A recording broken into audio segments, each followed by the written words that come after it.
Donc, rebonsoir à tous. On va passer après Sébastien. Ça va être difficile, mais ça va être la dernière table ronde, donc vous inquiétez pas. Il n'en reste plus beaucoup.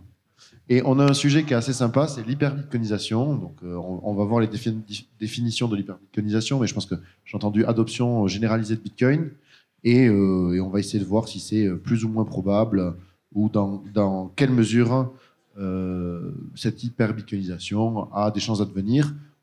On se demandera à la fin vers quel cours pourrait mener l'hyperbitcoinisation, mais ça, on le garde pour les plus vaillants d'entre vous qui écouteraient tout le sujet. Je pense que ça va être dur. Ah, je vois qu'il y a une ruée sur le chocolat, hein, Sébastien. Va vendre tes plaquettes à l'extérieur, s'il te plaît, au lieu de... Voilà. Bon, ceux qui n'ont pas faim et qui veulent nous écouter, je reprends la parole. Donc, messieurs, je suis très heureux de vous avoir. Vous êtes économistes, vous allez nous expliquer jusqu'où va pousser Bitcoin. Et ça va pousser supposément très, très, très, très haut. Enfin, en tout cas, c'est ce qu'on espère. Est-ce que c'est probable ou pas? Donc voilà, merci d'être là. Qu'est-ce que pour vous, l'hyperbitcoinisation? C'est la première question, petite question de définition, et c'est sur quoi on va discuter. Les économistes, peut-être, en premier. Allez, vas-y. Donc oui, on va parler d'une notion qui est déjà un petit peu floue dans sa définition, hein, donc on va peut-être avoir quelques éclairages différents. Alors personnellement, je vois l'hyperbitcoinisation comme une utilisation généralisée de Bitcoin comme moyen de paiement. Donc moi, mon point de vue, c'est vraiment, dans tout ce qui va suivre dans ce débat, je vais plutôt me focaliser sur l'aspect moyen de paiement, donc qui va peut-être pas être l'angle d'attaque des autres panélistes. Donc voilà pour moi la définition la plus basique de ce phénomène. Moi, j'irais même un peu plus loin. Il me semble que l'hyperbitcoinisation, enfin, les gens qui en parlent, pour ce que j'en sais, ont tendance à considérer que c'est carrément l'éviction de l'usage des autres monnaies, dans les faits en tout cas, par l'usage de Bitcoin. Donc, pour moi, il suffirait pas que Bitcoin soit, enfin, une adoption, je sais pas, multipliée par 10 ou un truc comme ça. Il faut vraiment que ce soit la monnaie qui évince les autres dans les endroits où il est adopté, il me semble. Il y aurait peut-être une autre définition où ça serait un retour à l'étalon or, mais basé plutôt sur le Bitcoin, c'est-à-dire des monnaies fiduciaires qui plutôt avoir une réserve en Bitcoin plutôt qu'en or, comme c'était précédemment, avec la différence quand même assez importante où les réserves de Bitcoin peuvent être auditées, ce qui permettra d'éviter des hyperinflations, enfin des inflations monétaires comme il y a eu pendant la guerre du Vietnam, où les États-Unis ont imprimé beaucoup plus de dollars qu'il y avait de réserves d'or, ce qui a aussi entraîné De Gaulle à envoyer des paquebots de dollars et Nixon après a arrêté l'étalon or. Bon, dans tous les cas, ça serait un succès majeur de Bitcoin, une adoption bien, bien, bien supérieure à celle qu'on connaît aujourd'hui. Et donc, tout le sujet, c'est de savoir si c'est du fantasme ou si ça a la possibilité d'advenir et quelles conséquences ça pourrait avoir. Pour savoir si c'est du fantasme ou pas, est-ce qu'on peut faire un petit état des lieux de l'adoption de Bitcoin? En fait, qu'est-ce qui peut nous faire... Comment est utilisé Bitcoin actuellement et qu'est-ce qui pourrait nous faire croire que l'usage va changer et va se répandre? Donc, quel est l'usage de Bitcoin actuel? Je peux voir différents acteurs, hein, les individus, les entreprises, les États. Alors déjà, les chiffres précis sur pourquoi utilise-t-on Bitcoin, pourquoi sont évidemment très difficiles à obtenir. Je connais aucune étude qui dit, par exemple, il y a 2,3% des transactions quotidiennes qui sont faites pour faire des paiements en Bitcoin et le reste, c'est de la spéculation. Enfin, personnellement, je connais pas. Donc, c'est difficile de connaître les usages en soi. Après, on connaît évidemment le nombre de personnes, le nombre d'adresses qui existent et puis les pays, évidemment, qui sont assez actifs dans le trading de Bitcoin. Et puis, évidemment, quand on parle d'hyperbitcoinisation, notre point de repère qu'on va prendre à plusieurs reprises, je pense que ça va être le Salvador. Donc, il y a l'utilisation de Bitcoin, ça va de vous et moi en termes de faire des transactions, réserve de valeur en France, à l'étranger, dans le monde entier, dans tous les types de pays. Donc c'est une question qui est à quoi sert Bitcoin aujourd'hui? J'ai envie de vous dire à tout le monde déjà, potentiellement, et pour faire plein de choses. Donc, je vais me faire l'avocat du diable. Peut-être que l'usage en tant que moyen de paiement est minime comparé, je ne sais pas moi, à la spéculation, peut-être. C'est ce que je pense aussi. Oui, c'est résiduel, hein, c'est peanuts en termes de paiement, d'instruments financiers, etc. Enfin, voilà, c'est très encourageant dans la dynamique, bien sûr, et franchement, je m'en réjouis et j'aimerais que ce soit encore plus adopté, utilisé. Mais pour l'instant, oui, on est encore dans quelque chose qui est assez marginal, sauf quelques trucs particuliers comme le Salvador, effectivement. Mais voilà. Bon, marginal, peut-être pas, parce qu'il y a quand même, donc avant l'hyperbitcoinisation, on a la bitcoinisation. Donc, je pense qu'on est en phase de bitcoinisation. Donc, premièrement, déjà par rapport à la population. Donc, le Bitcoin est créé pour le peuple et par le peuple, quelque part, et utilisé par le peuple. Donc, ça, c'est le premier vecteur de bitcoinisation. La deuxième, c'est les entreprises, comme MicroStrategy. Admettons qu'Apple convertisse 1% de sa trésorerie, ça risque d'accélérer encore cette bitcoinisation. On a aussi les marchés financiers, donc la finance traditionnelle, qui est encore aujourd'hui, on a vu avec les ETF, qui est en bitcoinisation constante et rapide. Et le dernier, ce sont les États. Donc on a déjà vu avec le Salvador. On a des États comme le Bhoutan qui minent du Bitcoin. Donc merci Celsius d'ailleurs de nous avoir élevé cette information. Et forcément, le Bitcoin qui rentre dans le débat politique aux États-Unis. Donc voilà, on a quand même des marqueurs de progression depuis le dernier surfing Bitcoin, on va dire quand même. Donc on est en phase de bitcoinisation et on a beaucoup de signes qui nous font penser qu'on va dans une bonne direction pour accroître la bitcoinisation et peut-être aller vers une hyper-bitcoinisation.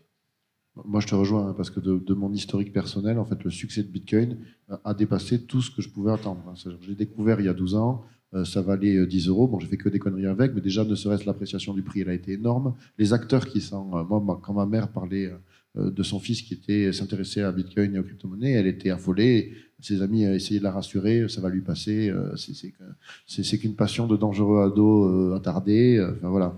Et maintenant, quand on retrouve des acteurs de type institutionnel, qu'on les apprécie ou qu'on les apprécie pas, quand on a un BlackRock qui lance un ETF, même si c'est un Bitcoin amoindri, on va dire, qui n'a pas toutes ses propriétés, en termes d'adoption, je pense qu'on est pas mal.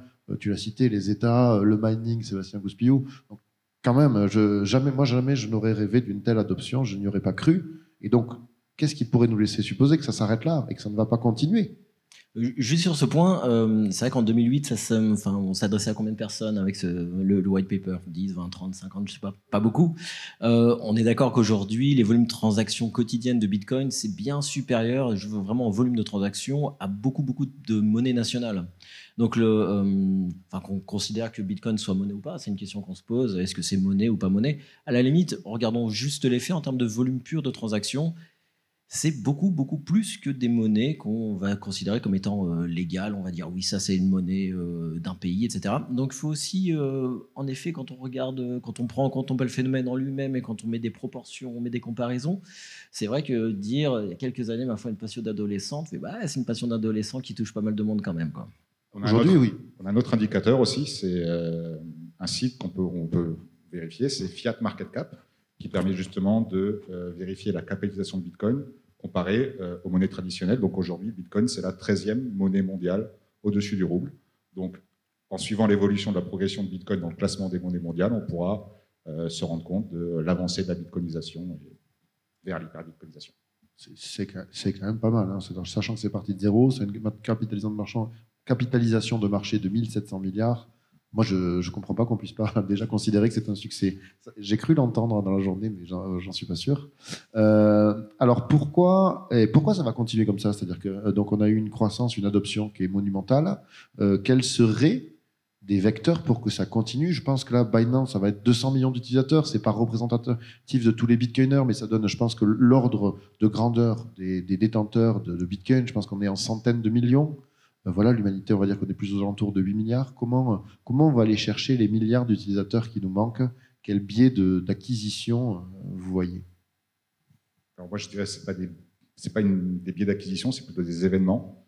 On a vu, par exemple, à Chypre en 2013, ça a été déjà, par exemple, un événement qui a permis d'amener les gens vers Bitcoin. On a des phénomènes comme au Liban, où on est obligé d'aller braquer une banque pour retirer son argent. On a des phénomènes d'hyperinflation. Donc je pense plutôt que ce sont des événements qui vont amener les gens vers Bitcoin plutôt qu'une société comme Binance. Et les événements dont tu as parlé étaient plutôt des événements fâcheux du côté de l'alternative, à savoir le système étatique. Quel serait votre... Parce que finalement, que Bitcoin réussisse par lui-même ou que le système alternatif échoue, ça revient à... C'est-à-dire que si les monnaies fiat sont très mal gérées, c'est sans doute ce qui pousse les gens à aller vers Bitcoin. Peut-être quelques mots là-dessus, sur la gestion lamentable de la monnaie par les États? Oui, moi, enfin, en tout cas, j'ai tendance à voir ça vraiment comme une dynamique. C'est-à-dire, je vois ce qui pourrait vraiment, enfin, comment dire, si les États se mettaient à correctement gérer la monnaie, je pense que Bitcoin prendrait un sérieux coup de frein. En fait, c'est difficile de mettre des chiffres précis là-dessus, mais j'ai l'impression que la valorisation de Bitcoin, en tout cas la progression de la valorisation de Bitcoin, n'ayant rien à voir avec les usages concrets qui en sont faits derrière, je mise sur de la spéculation, mais de la bonne spéculation, c'est-à-dire vraiment de dire, moi j'investis là-dedans parce que d'après mes connaissances, je pense pouvoir anticiper que les monnaies d'État vont s'effondrer tôt ou tard, plutôt tôt que tard. Donc voilà, si on se rend compte que ce n'est pas le cas et que dans 10 ans, 20 ans, 30 ans, ça tient toujours, peut-être qu'effectivement, on en reviendra beaucoup et que les gens qui détiennent certaines sommes en Bitcoin préféreront les investir dans des trucs qui génèrent des revenus, qui leur servent quand même plus, voilà, que d'essayer de toujours se préparer pour la fin du monde. Donc voilà, moi en tout cas, je vois vraiment, on ne peut pas séparer l'échec des monnaies fiat de la réussite de Bitcoin. Je ne les vois pas coexister pacifiquement, avoir quelque chose, une répartition équilibrée ou quelque chose comme ça. Je pense qu'en tout cas, sur un territoire donné, une juridiction donnée, il peut pas y avoir, enfin, je ne vois pas de situation d'équilibre où les deux coexisteraient comme ça sans qu'il y ait un qui bouffe l'autre. Entre la montée d'État et Bitcoin. Oui. Voilà, je laisse les autres compléter. Simplement, quand on regarde un peu l'histoire des innovations, notamment des innovations monétaires et financières, en fait, on a 3 leviers d'adoption, de généralisation. Vous avez vous et moi en tant qu'individu, c'est ce que tu mentionnais. Et là, l'idée, ce serait de dire pourquoi un individu X va s'orienter vers Bitcoin parce que sa monnaie nationale est en mauvaise situation. Donc, on va avoir peut-être ce niveau d'analyse. L'individu va être aiguillonné par nécessité. Par nécessité, ouais. Donc ça peut être un premier driver d'adoption au niveau individuel. Et puis, il y a 2 leviers d'adoption des technologies qui sont vraiment un booster. C'est en fait les entreprises. Et puis là, puisque c'est un produit financier, les entreprises du secteur financier. Donc vraiment, pour faciliter, on va peut-être distinguer les deux. L'adoption par les entreprises financières, on va dire c'est déjà fait avec les ETF. C'est même plus dans les tuyaux, c'est que là c'est en train de se faire, enfin c'est fait. Donc on est de cette dynamique-ci, je pense, d'adoption par les secteurs financiers. Peut-être paradoxalement, c'est eux qui sont les plus en avant là-dessus.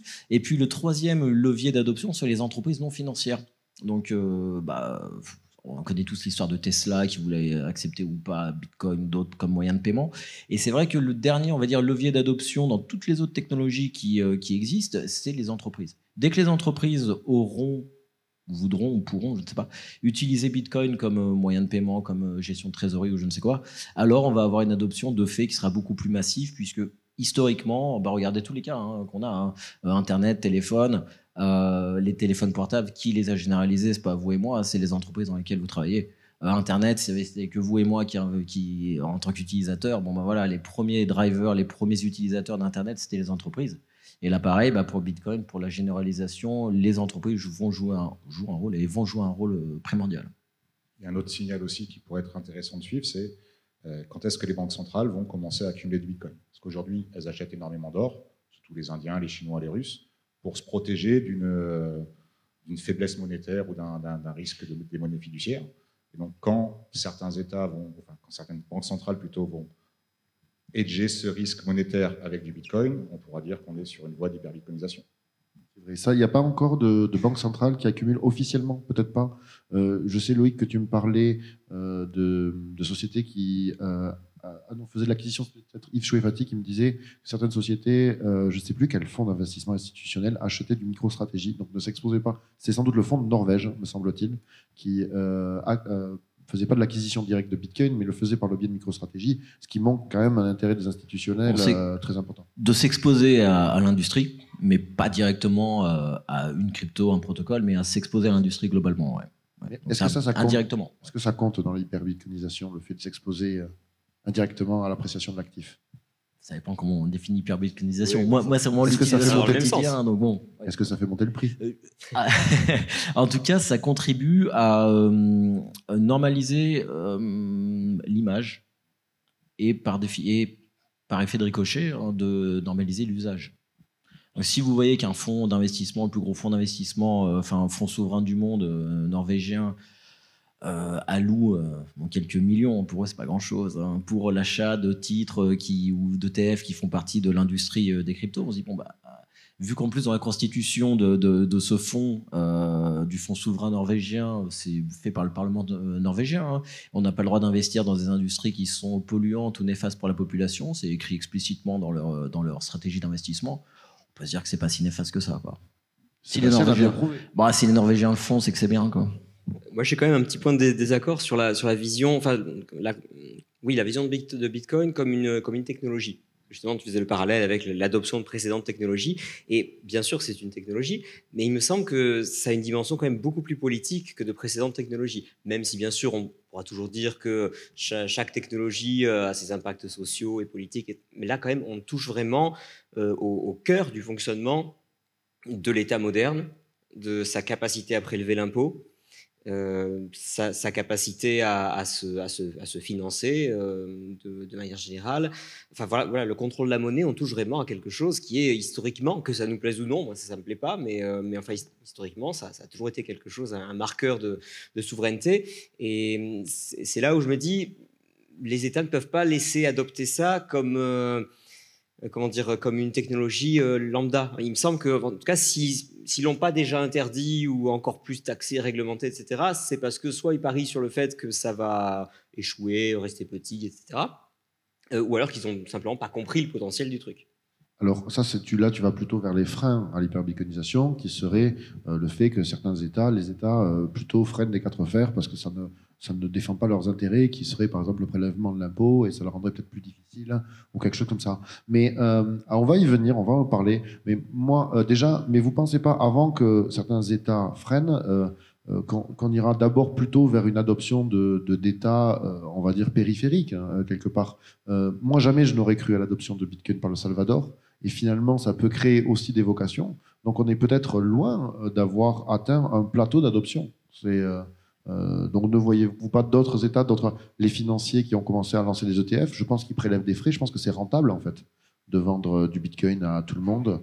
Donc, il y a quand même un intérêt économique.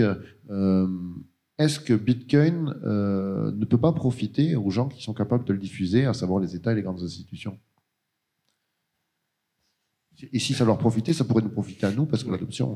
J'aurais tendance à penser que oui, ils peuvent. Enfin, s'ils voulaient vraiment le bien de leur population, bien sûr que ça leur profiterait. Mais s'ils voulaient vraiment ça, ils ne géreraient pas la monnaie comme ils la gèrent. Mais oui. Alors après, pour des raisons beaucoup plus opportunistes, et là, pour des questions de géopolitique, si ça emmerde tel rival sur la scène internationale, je vais adopter Bitcoin, ou pousser tel allié mineur à adopter Bitcoin, ou je ne sais quoi. Il y aura peut-être des raisons de ce type-là. Mais oui, probablement quand même sur le nombre de pays dans le monde.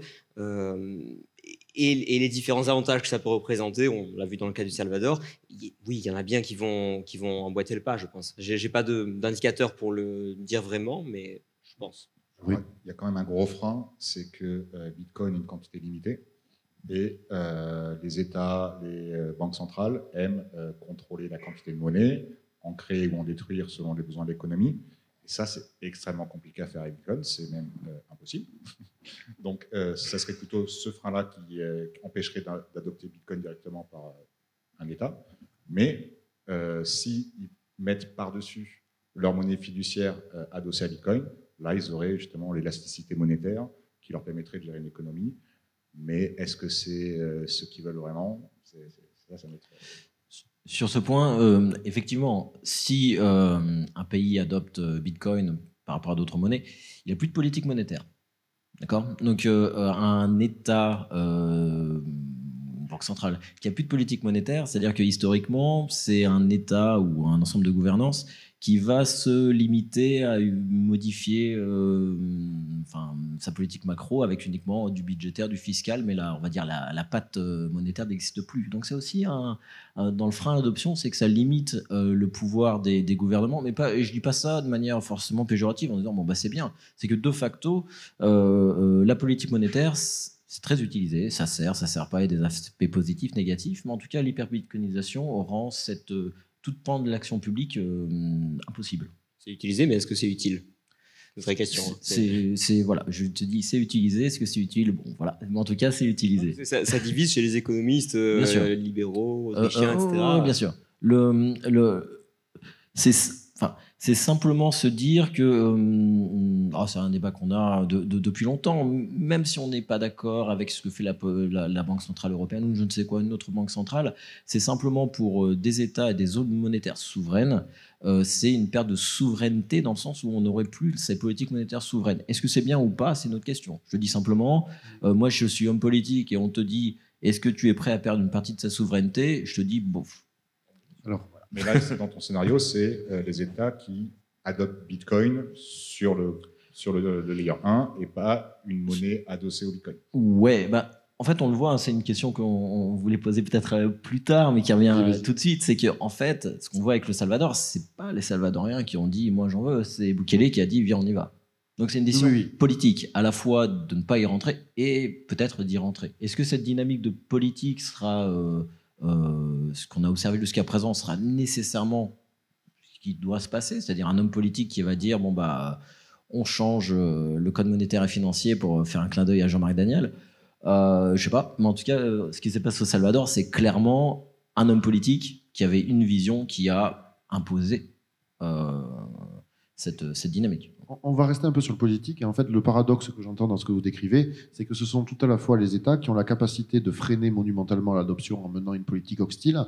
La raison de ça, la motivation de ça serait que la perte de la capacité de la planche à billets, c'est quand même quelque chose qui va, voilà, ils vont reculer avant de se priver de cet outil dont ils disposent actuellement et dont ils ne le disposeraient plus si jamais ils n'utilisaient que Bitcoin. Donc ça, effectivement, les États peuvent être hostiles à Bitcoin, mais ils peuvent en faire la promotion, comme on l'a vu au Salvador. Donc le paradoxe, c'est que les États peuvent être à la fois le principal frein ou le principal promoteur. Et donc il existe quand même plusieurs États dans le monde. On peut, et pour l'instant, il n'y en a qu'un qui a été plutôt positif vis-à-vis de Bitcoin. On peut quand même supposer que ça va aller dans un sens de plus d'États l'accepter. Moi, je pense pas que ce soit. Je pense qu'on est loin du plateau. J'avais, à ce propos politique, aussi fourbe soit-il, nos dirigeants politiques, ils n'en restent pas moins à la merci du vote de leurs électeurs. Et qu'à partir d'un certain seuil, c'est une économie de réseau, je veux dire d'utilisateurs, l'électeur est censé avoir un certain poids politique. C'est ce qu'on remarque dans la campagne politique américaine. Et donc, il peut devenir politiquement plus judicieux de faire la promotion de Bitcoin que de le combattre. Donc le politique est partagé entre devoir se priver de la planche à billets et ne pas être élu, ou finalement sacrifier la planche à billets mais être élu. Que va-t-il choisir? C'est vrai que l'électeur devrait logiquement demander moins de dépenses publiques à l'État, s'il voyait comment tout ça est vraiment géré, etc. Et je crois qu'aujourd'hui, si l'électeur n'a pas de désir d'évolution de la politique monétaire des États, c'est parce qu'il ne se rend pas compte, je pense, du lien entre le contrôle de la monnaie par les États et les conséquences en termes de capacité des États à étendre leur budget indéfiniment et leurs dépenses publiques et leur pouvoir. Et c'est vrai que ce qui est intéressant avec Bitcoin, c'est que ils ont une incitation, même s'ils ne comprennent pas tous les ressorts du truc, ils se disent, bon, moi j'achète du Bitcoin, ça monte, ça me plaît, si quelqu'un veut le légaliser, ça me plaît. Et finalement, ça revient à dire, même s'ils ne le disent pas comme ça revient à dire, je veux une monnaie saine, hors du contrôle des États, et donc des États qui ne peuvent pas financer leur excès de dépenses publiques par la création monétaire. Il leur reste toujours, bien sûr, l'aspect budgétaire, mais là, tout de suite, il faut que ce soit plus transparent. C'est ce qui est fourbe dans la politique monétaire, justement, c'est qu'on finance la dépense. Au lieu d'assumer l'impôt, voilà.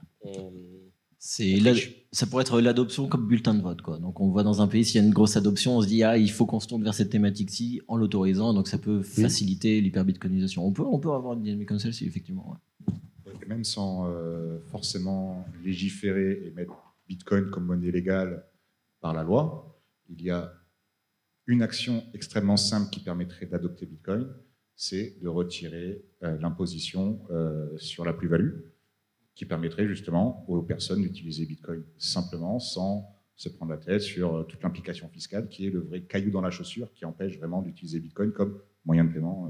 S'ils ne le font pas pour l'or, le problème c'est ça, c'est que c'est la raison pour laquelle ils ont mis ces taxes-là sur l'or, c'est aussi pour pas qu'on l'utilise comme monnaie. Et c'est pour ça que le peuple peut faire pression sur ses dirigeants quand même. Ce sursaut démocratique, on l'a quand même observé, par exemple, je pense à l'Argentine. où on remarque qu'il y a des populations qui en ont quand même un peu marre d'un système monétaire complètement vicié dans lequel il y a une surinflation, et ils vont chercher un autre système. Et par exemple, je pense que Milei est un promoteur de la concurrence des monnaies. Je ne suis pas sûr à 100%. Mais... La première chose qu'il a faite, il a dévalué, hein, donc je ne sais pas. Ah oui, non, mais on dit toujours il a dévalué, mais en fait, il a juste acté une réalité. Enfin, ça n'avait jamais eu de toute façon la valeur, enfin le cours légal. Donc c'est. Ouais, il n'a pas fait autre chose. C'est un petit peu comme quand on dit dans une crise financière que tel nombre de millions, de milliards ont été détruits. En réalité, ils n'ont jamais existé. C'est plutôt comme ça que je vois. Simplement, l'Argentine, c'est un bon exemple parce que c'est vrai qu'on se dit bon. C'est quelqu'un qui a une personnalité forte, qui veut être un peu en rupture, enfin un peu complètement en rupture, qui dit on va fermer la banque centrale. Et quelle est sa position sur Bitcoin justement? J'ai pas suivi de près. À un moment, il était question, voilà. ça avait été évoqué de l'autoriser en tout cas, mais je sais pas si ça a avancé ou pas. J'ai pas suivi là. Et l'Argentine, ça peut être un bon exemple, mais pour revenir, moi c'est ce que je pense véritablement. Si l'Argentine s'y met, c'est parce que Milei le veut. Voilà.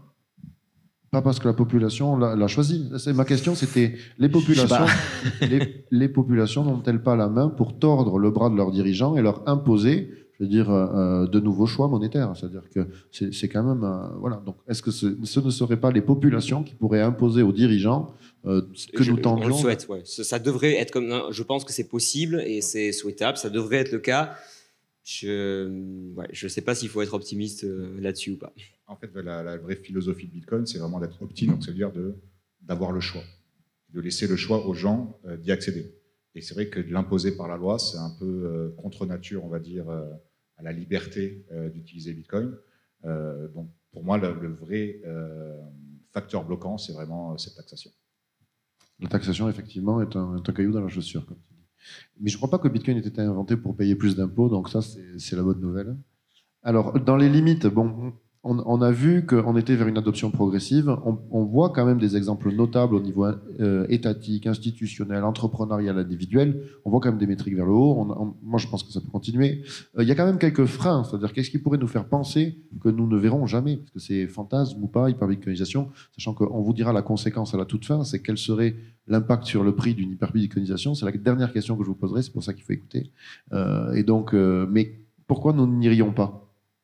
Quels seraient les freins? Donc moi j'ai vu la capacité de Bitcoin. Est-ce que Bitcoin peut traiter, je veux dire, servir 10 milliards d'individus? Alors si on arrive sur une hyperbitcoinisation, la plupart des transactions ne seront pas sur le layer de base, donc on-chain. Elles seront sur le layer 2, 3, 4.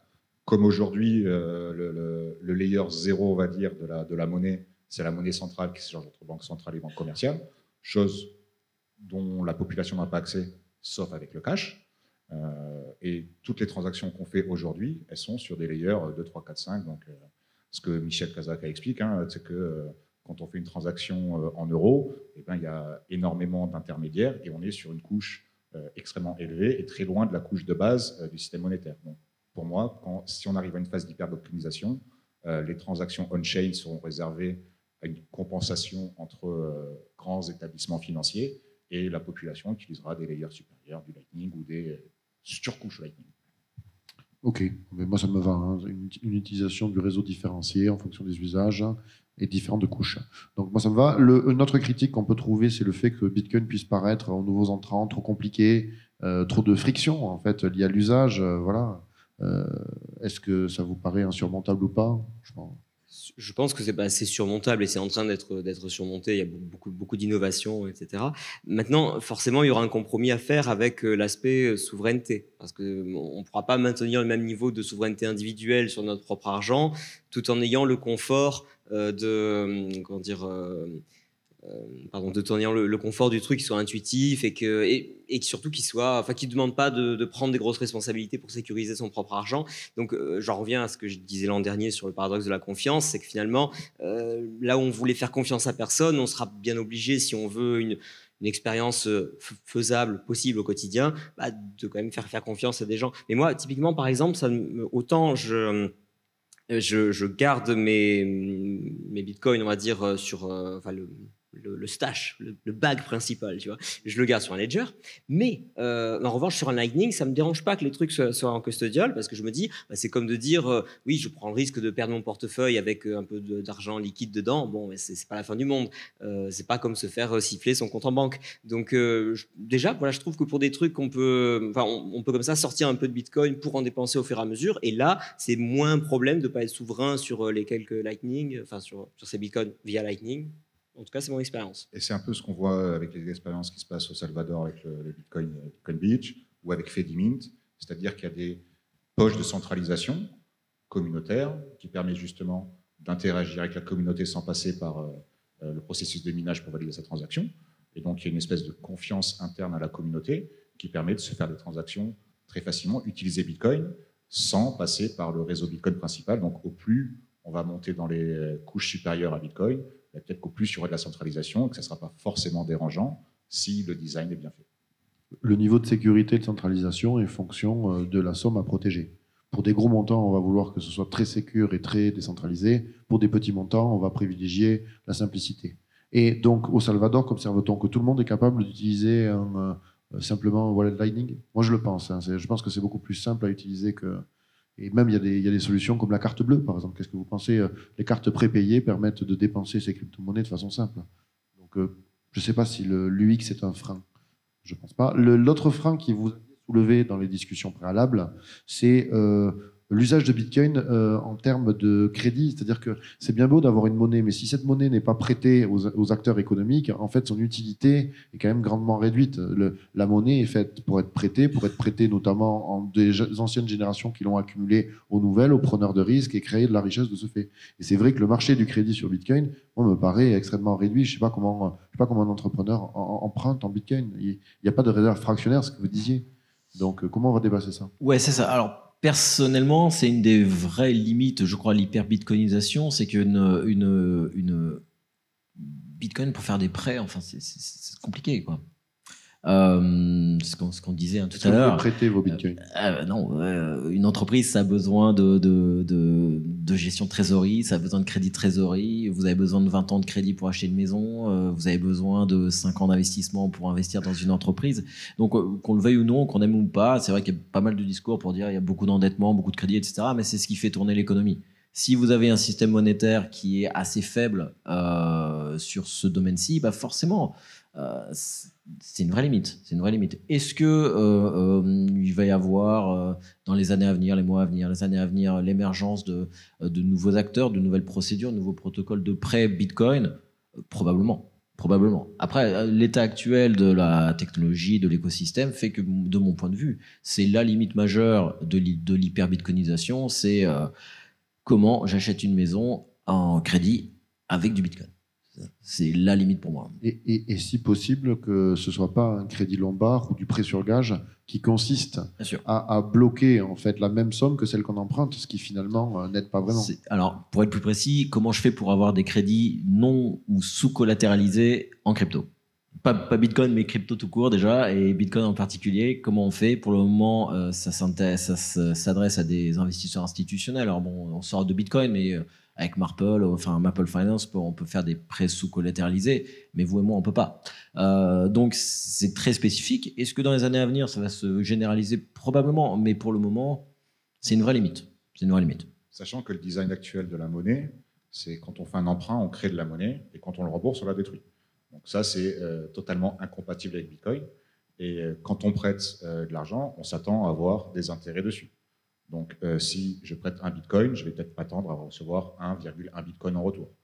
Si 21 millions de personnes prêtent un Bitcoin, c'est impossible qu'il y ait beaucoup plus de Bitcoin qui reviennent. Donc il y a une limite physique au Bitcoin qui ne permet pas ça. Donc c'est pour ça que pour moi, il faut un proxy au-dessus, donc des monnaies fiduciaires adossées à Bitcoin pour justement avoir cette élasticité monétaire et pouvoir créer et détruire de l'argent sur une réserve fixe en Bitcoin. Après, 21 millions de personnes qui prêtent un Bitcoin, c'est pas possible, mais il y a beaucoup plus de gens qui peuvent prêter un Satoshi. Si le Satoshi vaut beaucoup, je pense que ça laisse un peu de... Tu prêtes 1, tu reçois 1,1, tu comprends bien pas tous le faire en même temps. C'est pas possible. Ok, donc bon, il y a cette barrière du crédit et qui donne quand même un avantage au système Fiat parce qu'effectivement, quand on veut emprunter une maison, on veut faire un dépôt, admettons, de 10% et on veut que les 90% soient prêtés et en plus, ils le sont sur la forme de création de monnaie. Donc ça, c'est vrai que c'est un grand avantage du système Fiat. On a vu avec aussi le moyen de paiement, hein, quand même, c'est beaucoup plus facile d'acheter des choses en monnaie Fiat, malheureusement, parce que l'État en fait la promotion, hein, et le cours légal est forcé. Comment allons-nous dépasser ça? Ça, c'est pas évident. Juste un point qu'on avait mentionné, c'est celui de la transparence comme frein à l'adoption. Alors, on parle beaucoup du Salvador. Il y a un article qui est sorti très très récemment par un groupe de chercheurs dans une revue top. Enfin, vraiment un article de recherche vraiment bon. Et c'est, on va dire, la première fois, on va dire, qu'il y a une expérience sur le terrain en demandant aux Salvadoriens, et tu l'utilises ou pas, et surtout pourquoi tu l'utilises pas. Et la réponse qui a été donnée, je n'utilise pas Bitcoin parce que c'est trop transparent. Et donc, ce qui est assez, on va dire, paradoxal ou un petit peu décevant, ou je ne sais pas quoi, c'est que c'est le même discours des entreprises. Pourquoi est-ce que vous adoptez pas Bitcoin? C'est transparent. C'est transparent, donc on voit les transactions, je vois mes clients, on peut voir mes volumes de transactions, on peut voir mes flux de trésorerie, on voit tout. Et donc pour les individus et pour les entreprises, trop de transparence, en fait, c'est un frein à l'adoption. Donc c'est assez peut-être contre-intuitif. En tout cas, ça va clairement contre-intuitif. Et puis surtout, qu'est-ce qu'on peut faire contre ça? Rien. Hein. La techno est faite pour être transparente. Si on vous dit la transparence, c'est un frein à l'adoption, c'est un frein à l'adoption. Donc c'est assez intéressant aussi cet aspect-ci de transparence et de confiance. Beaucoup de gens n'ont pas confiance dans ce qu'ils connaissent pas, bien évidemment, mais ça c'est adoption de technologie assez traditionnelle. Ça. C'est un facteur qui s'effrite dans le temps. Ok, je te remercie. Bon, et ben là, je constate que en fait, finalement, l'hyperbitcoinisation, fantasme pas, c'est difficile de trancher à l'état actuel et que quand même, elle reste grandement incertaine. Bon, mais je veux pas rester sur une note comme ça serait trop triste. Donc, est-ce que l'hyperbitcoinisation, même si elle est incertaine, est-elle ne serait-ce que souhaitable ou nécessaire pour que Bitcoin ait un succès? Est-ce que c'est nécessaire? Bitcoin peut très bien réussir sans hyperbitcoinisation. Et Bitcoin réussit déjà sans être la monnaie de réserve mondiale. Et Bitcoin va réussir de plus en plus. Et l'an prochain, on aura encore des discussions là-dessus. On verra comment Bitcoin a encore augmenté en popularité et en capacité. Et tout le monde n'a pas besoin d'utiliser Bitcoin pour que Bitcoin réussisse. Moi, il y a un point que j'aimerais soulever quand même, c'est qu'un des risques de l'hyperbitcoinisation, c'est les effets sociaux, en fait. C'est que si vous avez un scénario où vous avez un genre de point de bascule où tout d'un coup, il y a une perte de confiance, la fameuse fuite devant la monnaie et une adoption de Bitcoin très rapide, est-ce qu'elle se fera dans l'ordre ou dans le désordre? Si ça se fait dans le désordre et dans la panique, ça veut dire qu'il y a des gens qui se retrouveront à la fin avec la patate chaude qui sera la somme de monnaie fiat. Ce que je veux dire, c'est que je sais pas, est-ce que si votre voisin est une personne âgée qui a ses économies, mais qui a tout sur un compte en banque, en monnaie fiat, etc. Est-ce que vous irez lui dire ouais, t'as tout perdu, j'avais raison, maintenant regarde qui c'est qui est le plus riche. Et en même temps, on ne peut pas leur en vouloir de pas avoir anticipé le truc du Bitcoin. C'est déjà suffisamment compliqué pour nous. Donc moi, je crains un petit peu l'effet redistributif brutal. Parce que autant, je pense que ce n'est pas du tout un problème. On parle souvent du problème de la distribution initiale des Bitcoins, qu'effectivement, il suffit d'avoir acheté tôt pour... tout d'un coup, elles se retrouveraient beaucoup plus riches que les autres. Non seulement c'est pas immoral, mais en plus, je pense que comme le mécanisme de circulation flux-espèce qui était décrit par David Hume, ils aient l'expérience de penser si tout l'or de la Grande-Bretagne disparaissait du jour au lendemain, mais que l'appareil productif était toujours là, qu'est-ce qui se passerait? Et en fait, la réponse, c'est que l'or reviendrait des autres pays, finalement, vers l'endroit où il y a des exportations, où il y a vraiment de la production. Et c'est un peu pareil pour Bitcoin. Je veux dire, il y aura quelques personnes qui seront retrouvées riches par hasard, par chance, mais au final, c'est quand même ceux qui produisent qui auront la richesse. Mais si cet effet redistributif est trop brutal, ça peut être... je ne sais pas ce que ça peut donner socialement, mais ça m'inquiète un peu. Voilà. Un des contre-arguments, en fait, ce serait que le jour où plus personne n'acceptera les monnaies fiat, la dernière mamie à qui il en reste, elle sera dans la mouise. Parce que personne ne les acceptera par définition, tout le monde demandant du Bitcoin et certains n'en ayant pas. Et ok, bon, mais la dernière question, c'était que je vous posais, mais quand bien même ça, bon, mais tu sais, c'est peut-être le prix à payer hein, de l'hyperbitcoinisation, mais quel pourrait avoir, Désolé, mamie. quel pourrait avoir par contre sur le prix l'impact d'une hyperbitcoinisation, c'est-à-dire que vaudrait un bitcoin si c'était la monnaie de référence? C'est-à-dire si tous les échanges étaient faits, c'est parce que c'est peut-être pour ça que tout le monde souhaite ici quelque part en son fort intérieur que nous allions vers l'hyperbitcoinisation. Dans un monde hyper bitcoinisé, c'est Bitcoin la monnaie de référence, donc tout serait compté en Bitcoin, donc un Bitcoin égale un Bitcoin. Oui, bon, ça c'est d'accord. Mais quelle est la market cap actuelle, par exemple, du dollar? Donc on a vu qu'il était 17e, ça doit être, je ne sais pas, hein, j'ai aucune idée des M0, mais on est ça ferait un fois combien par rapport... L'or, je pense que c'est combien? C'est 12 000 milliards? Ouais, c'est x12 à l'heure d'aujourd'hui pour que Bitcoin, la capitalisation de Bitcoin soit égale à la capitalisation de l'or, c'est un facteur de x12. Et égal au dollar, ça doit être un facteur. Il nous reste encore un fois 1000, hein, l'hyperbitcoinisation en plus. Donc voilà, bon, ça c'était la petite note de douceur. C'est pour ça qu'il faut souhaiter l'hyperbitcoinisation, c'est parce que quand même ça fait multiplier les cours par des nombres insensés, mais on ne sait toujours pas si ça arrivera. C'est ce qu'on s'est dit effectivement. Si hyperbitcoinisation veut dire que toutes les masses monétaires mondiales, qu'on les engage en dollars, hein, seraient remplacées par Bitcoin, ça voudrait qu'un Bitcoin, ça vaut un petit paquet, ouais. De toute façon, ça aurait la valeur de l'économie mondiale, finalement, c'est ça. Hein, qui est en centaines de milliers de milliards, me semble-t-il, plusieurs centaines de milliers de milliards. Ça serait une belle market cap pour Bitcoin. Voilà. Donc c'est ce que je vais souhaiter en mot de fin pour cette hyperbitcoinisation. Souhaitons que Bitcoin vale le prix de l'économie mondiale. Merci. Merci. Merci.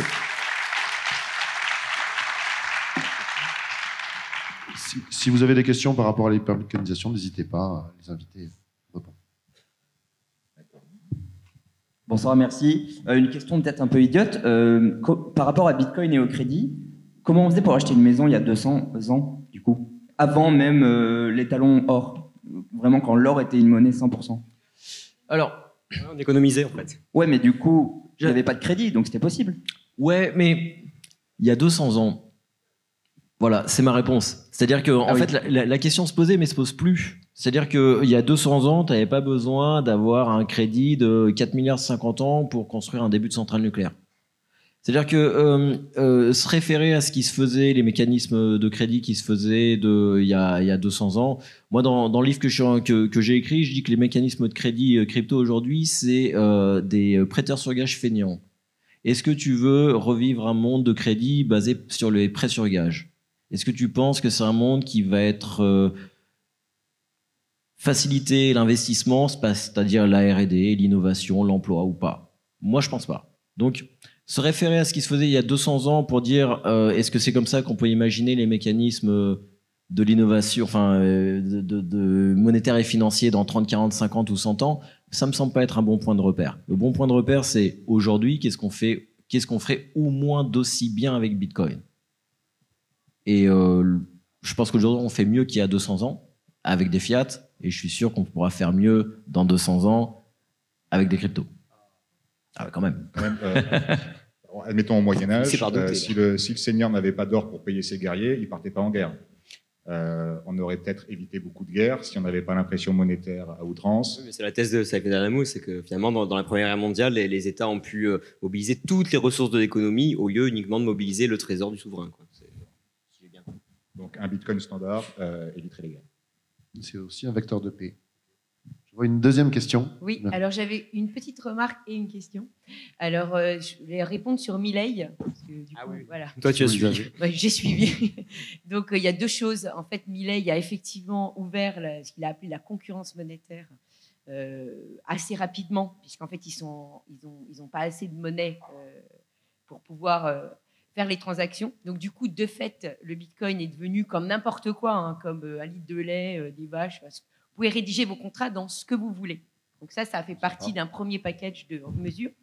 Est-ce qu'il est plus favorable que ça? En fait, ça ne va pas plus loin. C'est-à-dire qu'aujourd'hui, il est quand même sur la voie où il essaye de faire enregistrer les exchanges pour se conformer, parce qu'en fait, il ne veut pas se mettre trop en porte-à-faux, parce qu'il est déjà beaucoup, avec le FMI et les institutions internationales. Donc pour le moment, on peut dire qu'en fait, ce n'est pas son sujet de concentration. Parce que son sujet de concentration, c'était effectivement la dollarisation, puisque pour lui, en fait, la dollarisation est beaucoup plus de fait, ce qui existe en Argentine depuis maintenant des décennies, que le Bitcoin. Donc voilà, c'est pour juste préciser. Merci parce qu'en beaucoup. plus, j'en avais parlé à Ariel Aguilar qui était là, et puis il en a parlé lui-même. Alors effectivement, l'Argentine a bien mis en avant le Bitcoin et les stablecoins en Argentine, parce que comme il l'a expliqué, en fait, on pouvait, comme il n'y avait pas d'interdiction de retrait, de limitation des retraits entre le peso et Tether et Bitcoin, du coup, par là, l'argent qu'on ne pouvait pas sortir en dollars, on pouvait sortir en peso, qu'on reconvertissait.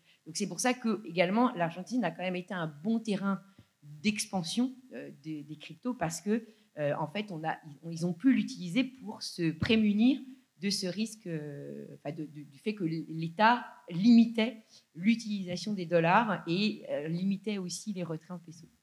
Voilà. C'est la bonne manière de faire, je pense. Hein. Le fait de pouvoir rédiger son contrat dans ce qu'on veut, pour moi, voilà, c'est assez même mieux que de dire on adopte Bitcoin comme monnaie légale ou quoi. C'est parfait. On verra, ça s'impose. On verra jusqu'où ça s'impose, pour qui, comment. Donc la population a déjà joué son rôle et maintenant on va voir en fait ce que va donner le reste. J'avais une question par rapport à la transparence. En fait, tu dis, Loïc, qu'en fait, la transparence peut jouer contre, mais c'est quand même pas, tu sais pas qui est derrière le compte, donc pourquoi ça jouerait autant contre la transparence? Alors, il y a deux choses. Il y a la transparence, la transparence. Les entreprises disent que ça peut être un frein à leur adoption de la transparence. C'était plutôt les entreprises, pas forcément. C'était deux études en fait. J'ai mélangé deux études, à la fois au Salvador, mais surtout c'était des entreprises dans les pays développés. Donc en fait, l'idée c'était plutôt ça. C'était de dire j'expose à mes concurrents mes flux, mes transactions, mes patterns, etc. Ce qui d'un point de vue stratégique, on est d'accord que c'est un peu discutable. Voilà. Donc ça, c'était vraiment côté entreprise, l'aspect divulgation et stratégie. Et pour les individus, il y avait cette peur de dire mes transactions apparaissent quelque part. Est-ce que les gens savent que ce sont les miennes ou pas? Non, mais néanmoins, ça apparaît quelque part. Et donc, c'était vraiment ce frein, la transparence comme frein. Donc, voilà. Et d'où l'intérêt du Lightning Network pour par exemple, répondre à ces problématiques. Bon, mais merci beaucoup. Je pense qu'on approche de la fin. Je vois une dernière question au fond de la salle, un bras levé bien haut. Donc, ça mérite d'être entendu.